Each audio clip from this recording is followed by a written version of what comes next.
আসসালামু আলাইকুম।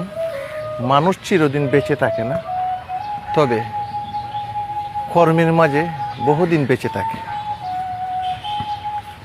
এমন কিছু কর্ম করে যান যা মৃত্যুর পরও আপনি অনেক দিন বেঁচে থাকবেন।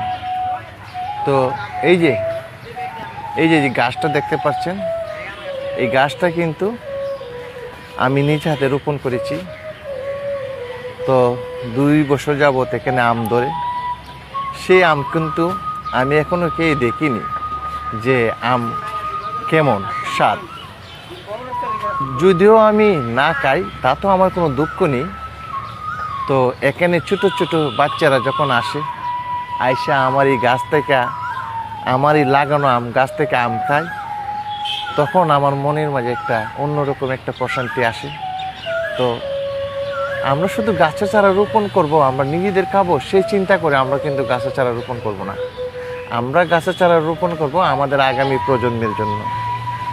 এখানে অনেক মানুষ আসে, এখানে এই গাছগুলোর থাকার কারণে ভালো অক্সিজেন থাকে, ছায়া থাকে, অনেক পাখিরা এসে এখানে বিশ্রাম নেয়। এইগুলো যখন মানুষে বা এই পাখিগুলো শান্তি পায়, সেই শান্তিটার মাঝেই আমি শান্তি খুঁজে পাই।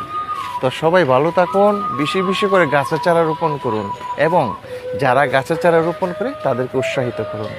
আল্লাহ হাফেজ।